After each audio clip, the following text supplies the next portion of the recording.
The Bible isn't just a book of random stories.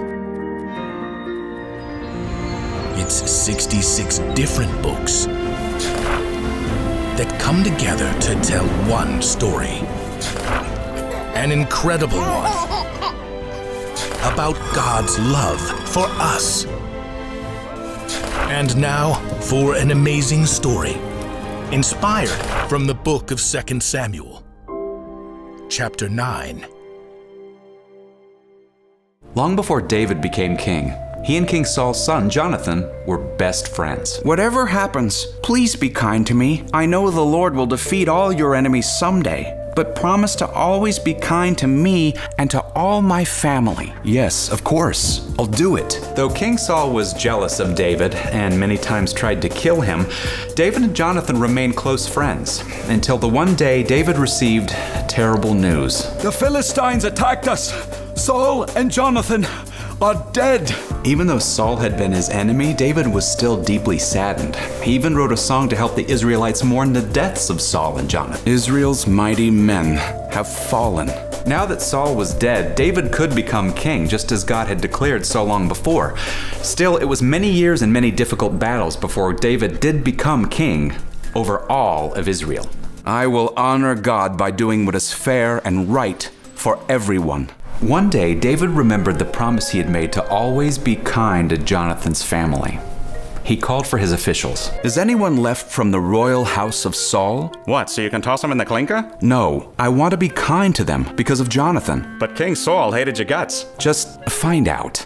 The officials sent for Ziba, a man who had served Saul's family for many years. Are you Ziba? Ziba eyed King David warily and glanced around to see if this might be some kind of a trap. I'm ready to serve your majesty. Is anyone from Saul's family still alive? That depends. On what? On whether you intend to, you know. Actually, I don't. Ziba sliced a finger across his neck. David shook his head quickly. No. That's not it at all. I'm not trying to pay them back. God has been very kind to me. I would like to be kind to that person in the same way. Well then, a son of Jonathan is still living.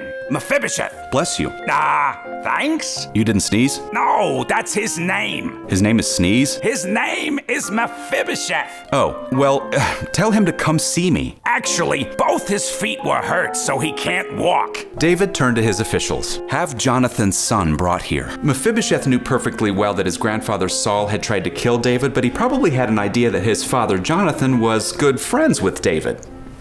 And like Ziba, he may have feared the worst when messengers arrived with a command from the king. King David wants to see me?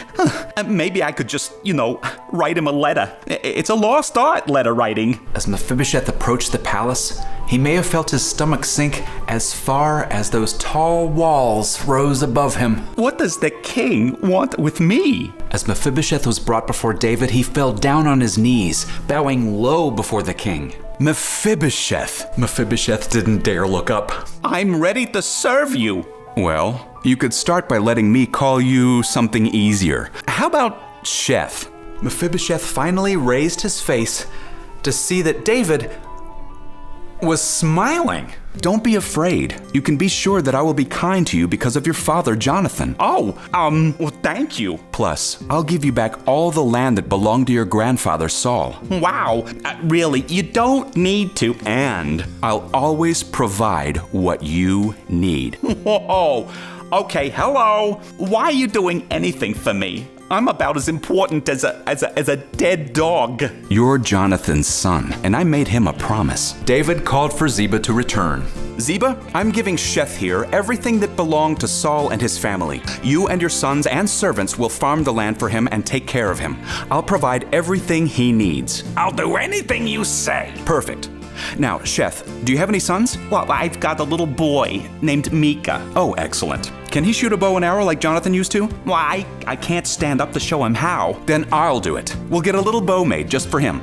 Oh, and do you prefer quail or roasted pigeon? And which street would you like to live on here in Jerusalem? From that time on, Mephibosheth and his family came to live in Jerusalem, and David provided everything they needed, just as he had promised Jonathan.